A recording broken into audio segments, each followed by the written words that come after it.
Damien, baby. I run these halls like I run my mouth. Debate team model you land class treasure. Attention.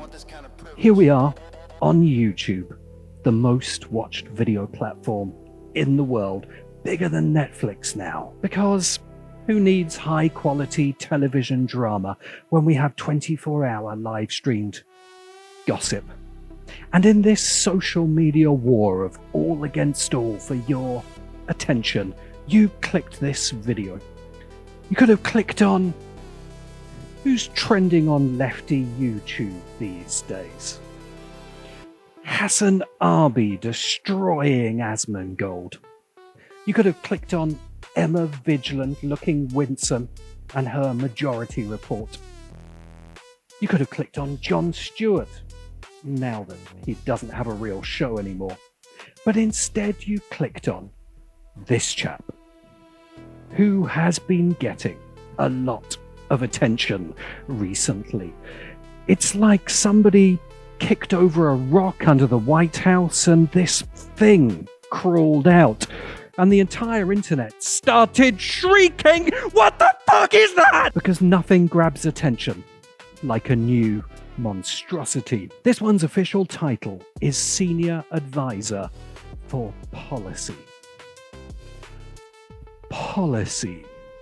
It makes it sound like he does something intelligent, like he collates data, assesses information. It makes it sound like he's the ugly version of Rob Lowe in The West Wing. But he's not. Because this chap's only job is to find ways to get your attention. That's all he exists for. Whether it's ripping kids out of their families' arms, deporting PhD students, deploying armed thugs to beat up brown people. It's all about grabbing and twisting your attention on behalf of this chap. We have hungry, Victor. We love Do you ever Victor. look at our leaders today and think, how the fuck did this prat get the job? Say what you want about Bill Clinton or Tony Blair, at least they projected an aura of technocratic competence. However evil their plans, at least they would be implemented competently. Nobody elected Donald Trump president for his competence. Donald Trump is president because for over a decade now, year after year, day after day, in office or out, Donald Trump has made himself the number one thing you give your attention to. Was Obama born in America? Are we going to invade Greenland? Did he fuck Stormy Daniels? Did he incite an interaction? How did that bullet only scrape his ear? Every new fraud, bankruptcy, and indictment keeps him living rent-free in the American collective consciousness. Trump isn't the vortex sucking up all attention because he does these things. He does these things only and exclusively to leech your attention. But even Donald Trump, a man who has to look at his own fake tanned face in the mirror every morning, feels a little bit nauseous when he has to speak with Stephen Miller, who looks like he just burst out of a human chest and is waiting to evolve to his second stage. When Trump looks at Miller, he sees a little mini-me of his attention-hungry self. If Trump is the Mozart of sucking up human attention, Miller is his new understudy. Because Stephen Miller is a man so fundamentally boring that even his parents forgot he existed. Until he did the thing that the dullest, least interesting people of our time have discovered that even they can do to get attention. Become a fascist. Now, you'd think, wouldn't you? You'd hope that a man in the position of senior advisor to the president for policy would have a certain intellectual hinterland. You hope he'd be reading, things, books. You'd hope he'd be grappling with the great works. A bit of Keynes, perhaps. A bit of Adam Smith. Maybe he'd have a well-thumbed copy of Machiavelli. You'd hope. Stephen Miller does have a favourite book, and it's not The Art of the Deal. It's a French science fiction novel from 1973 called The Camp of the Saints. A novel set in a near future, an alternate history in which Europe is destroyed by invaders from India. I'd like to apologise to India.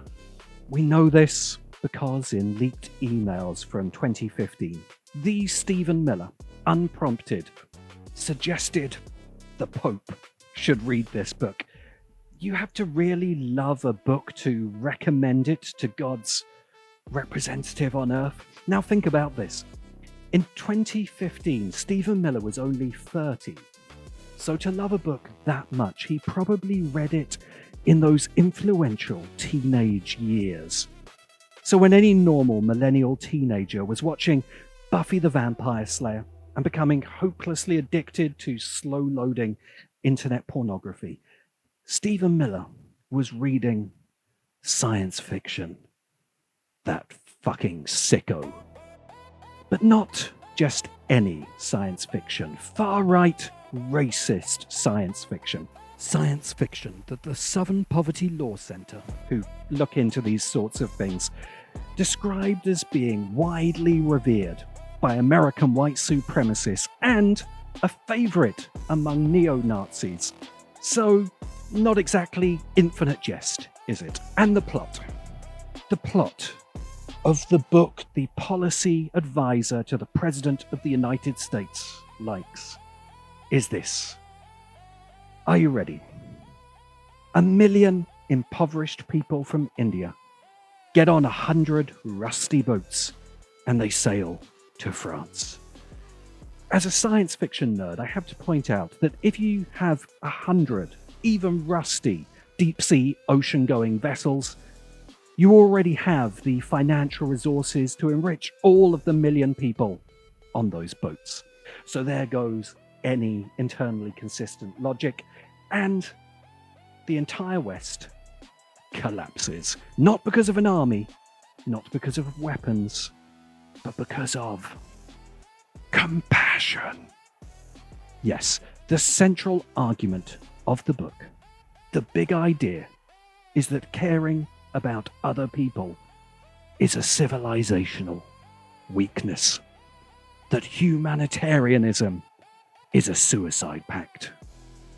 It's basically the novelization of Elon Musk saying that empathy is weakness, and the immigrants, the saints of Rasbale's ironic title, well, they're not really characters. They're described as an endless cascade of human flesh, an anthill slashed open. And their leader is a character referred to as the Turd Eater. The Turd Eater. Because he eats turds. It's not a subtle book. It's not a book that's big on subtext.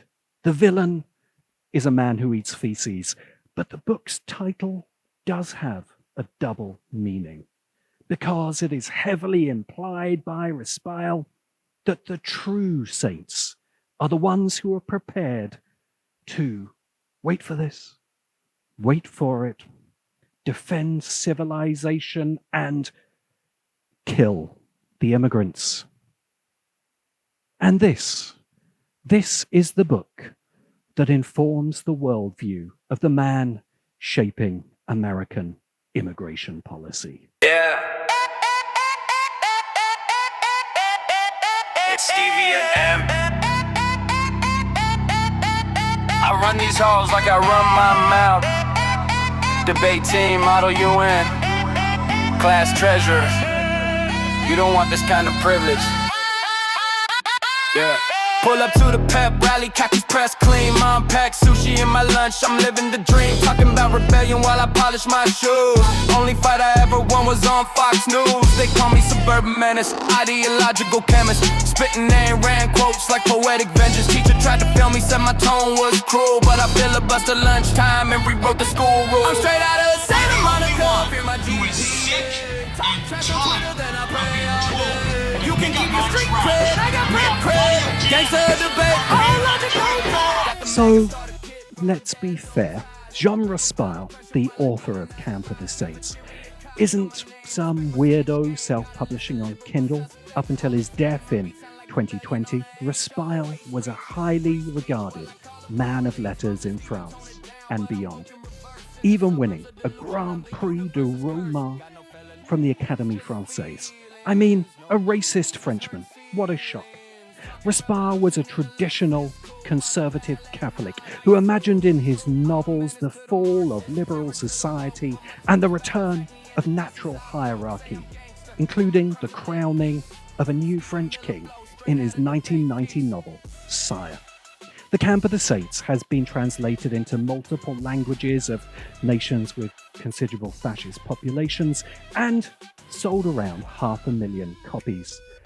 It's also far from the only example of racist science fiction. From its early history, science fiction has allowed authors to dream of utopias. In the publishing boom of the 1800s, hundreds of utopian science fictions were published. Elizabeth Burgoyne Corbett's New Amazonia, A Foretaste of the Future, 1889, Mary Griffith's 300 Years Hence, 1836, or dystopias like Mary Shelley's The Last Man, 1826, to name just a few. But regressive fantasies also found popularity. Published in 1869, only 4 years after the American Civil War, The Princess of the Moon, a Confederate fantasy by Cora Seames Ives, includes the Southern hero killing his black former slave and his Yankee allies. The popular genre of invasion literature, including the Battle of Dorking, 1871, imagined Britain invaded by everyone from Germans to Africans to the Chinese. H.G. Wells' War of the Worlds is a cutting parody of this racist genre. Ironically, alien invasions in 1950s America became a metaphor for the anti-communist Red Scare, with television shows like The Invaders literally showing the dead aliens glowing bright red. The tendency towards fascism in sci-fi was parodied by the legendary Norman Spinrad in The Iron Dream. In an alternate reality, a young Adolf Hitler immigrates to the United States and becomes a successful sci-fi writer.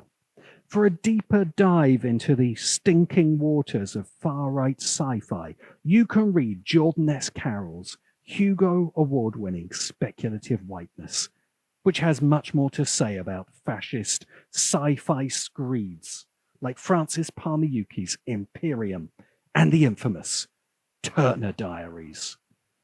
But the far right would likely have remained a tiny, shrieking minority in sci-fi, if not for the emergence of the internet and online culture. Gamergate and the Sad Puppies were two explosions of culture wars in online fandoms that preempted the dynamics that would also give us Donald Trump and now Stephen Miller. Because in the ever-escalating contest for clicks, the war of all against all for your attention, being a bit fascist became a winning strategy. Now, I don't want this to appear biased, so I think we should take a moment to feel some empathy for Stephen Miller, which of course he would never be weak enough to feel for us, and imagine his experience as a man with the natural charisma of a pale, angry thumb in a suit, who looks like you peeled a potato and it's disappointed in you. Imagine this man's experience of high school. Play back every American high school drama you've ever seen and ask yourself, who was Stephen Miller in that drama? And I'll tell you that Stephen Miller wasn't even the kid getting beaten up by Ben Affleck, who presumably had some talents at chess or musical theatre, or were future tech billionaires that incited the envy of the dudes doomed to 9 to 5 for their entire adult lives. No, Stephen Miller was nobody. He went to school day after day, and nobody even noticed he existed. Nobody paid him the slightest attention. And then, I'm speculating here, but go with me, then Stephen Miller finds the camp of the Saints. And furtively, in secret, under the bed covers, when any normal millennial male is developing a healthy sexual fetish for dressing like a My Little Pony, Stephen Miller discovers the erotic thrill of being a racist, and it gets him attention. We have actual recordings of Stephen Miller on the school bus, impressing other kids with his racist banter. I think the ideal solution would be to cut off their fingers. Friends from Miller's school recall him disowning a Latino friend when he discovered he wasn't actually white. Miller was known in his high school for regularly protesting school board meetings against the use of Spanish in classes. He repeatedly told Latino students to speak English and presumably got beaten up.